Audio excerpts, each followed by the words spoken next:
నేను ఇరిగేషన్ శాఖ మంత్రిగా మీకు ఈ లిఫ్ట్ ఇరిగేషన్ గురించి కొన్ని విషయాలు మరి అఫీషియల్గా కూడా తెలియజేస్తున్నాను. కొడంగల్ నియోజకవర్గం తెలంగాణ రాష్ట్రంలో ఒక విషాద గాథ.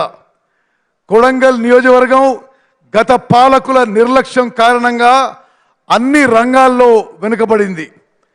సాగునీరు లేని కారణంగా నియోజకవర్గ ప్రజలు వలసలు పోయినారు. ఇక్కడి ప్రజలు నీటిపారుదల వసతులు లేక వెనుకబడి వివక్షకు గురై అనేక ఇబ్బందులకు ఎదుర్కొన్నారు. భౌగోళిక పరిస్థితులు సరిగ్గా లేనందువల్ల ఎత్తిపోతల పథకాల ద్వారా మాత్రమే నీటి వసతి కల్పించడానికి అవకాశం ఉంది. నారాయణపేట్ కొడంగల్ ఎత్తిపోతల పథకం కొడంగల్ నియోజకవర్గానికి జీవధార లాంటిది.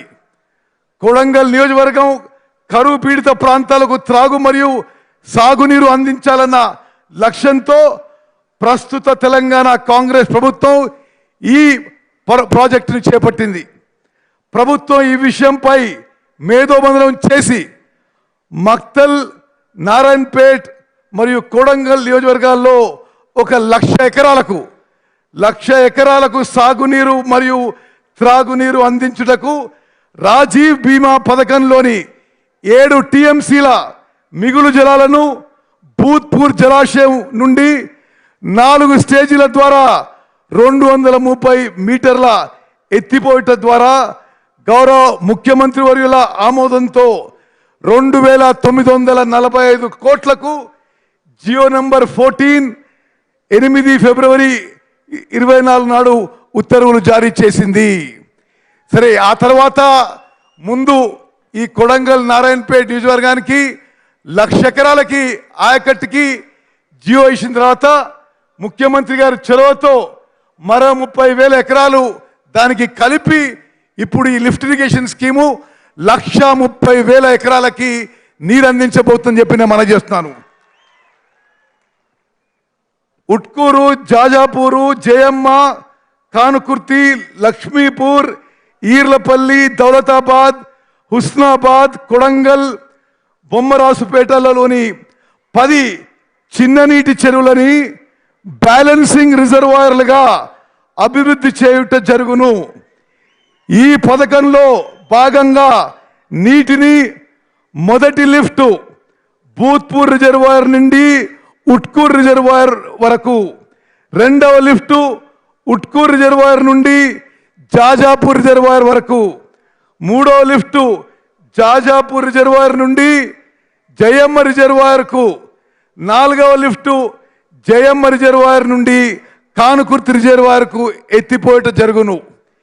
ఈ పథకం ద్వారా మత్కల్ నియోజకవర్గంలో ఉట్కూరు మండలానికి 19,000 ఎకరాల ఆయకట్టు, మక్తల్ మండలంలో 6,000 ఎకరాల ఆయకట్టు, నారాయణపేట నియోజకవర్గంలో నారాయణపేట మండలానికి 9,000 ఎకరాల ఆయకట్టు, ధన్వాడ మండలానికి 1,100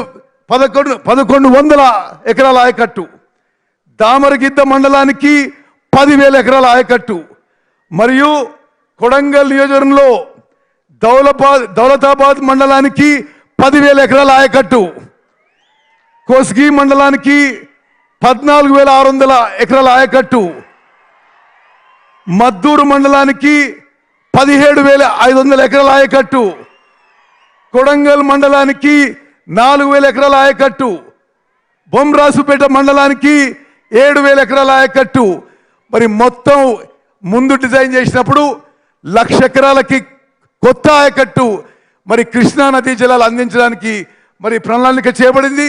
ఆ తర్వాత మరి ముఖ్యమంత్రి రేవంత్ రెడ్డి గారి చొరవతో ఈ 1,00,000 ఎకరాల ఆయకట్టుని స్కీమ్ని సామర్థ్యం పెంచి ఎక్కువ నీళ్ళు తీసుకొచ్చి ఫైనల్గా 1,30,000 ఎకరాలకి కొడంగల్ నారాయణపేట్ లిఫ్ట్ స్కీము ప్రారంభించబోతున్నాం. ఈ లిఫ్ట్ స్కీమ్ని 2 ఏళ్లలో పూర్తి చేస్తామని చెప్పి మీకు సభాముఖంగా మాటిస్తున్నాం. గతంలో ఉన్న టీఆర్ఎస్ పాలకులు ఉమ్మడి మహబూబ్నగర్ జిల్లాలో రకరకాల మాటలు మాట్లాడారు. వాళ్ళు కేవలం కమిషన్ల కక్కుర్తి కోసమే ఇరిగేషన్ ప్రాజెక్టులు చేపట్టిన కానీ జనానికి నీళ్ళు అందించడానికి కాదు అని చెప్పి మనం చేస్తున్నా.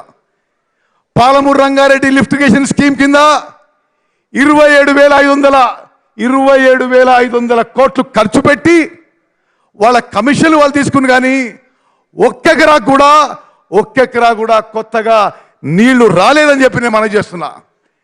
రేవంత్ రెడ్డి గారి నాయకత్వంలో పాలమూరు రంగారెడ్డి లిఫ్ట్ ఇరిగేషన్ స్కీమ్కి అధిక ప్రాధాన్యత ఇచ్చి మరి తొందరగా పూర్తి చేస్తామని చెప్పి ఈ సభాముఖంగా నేను మాటిస్తున్నాను. అదేవిధంగా మిత్రులారా, కల్వకుర్తి లిఫ్ట్ ఇరిగేషన్ స్కీమ్ కానీ, నెట్టంపాడు కానీ, భీమా కానీ, కోయిల్ సాగర్ కానీ, ఈ అన్ని ఇరిగేషన్ ప్రాజెక్టులు ఉమ్మడి మహబూబ్ నగర్ జిల్లాలో మేము రాష్ట్ర ప్రభుత్వం హైయెస్ట్ ప్రయారిటీ ఇచ్చి ఈ ప్రాజెక్టులన్నీ పూర్తి చేసి ఉమ్మడి మహబూబ్ నగర్లో ప్రతి ఎకరాకి నీళ్ళు అందించి సస్యశ్యామలం చేయబోతున్నామని చెప్పి మనం చేస్తూ ముగిస్తున్నాను. జై హింద్, జై కాంగ్రెస్.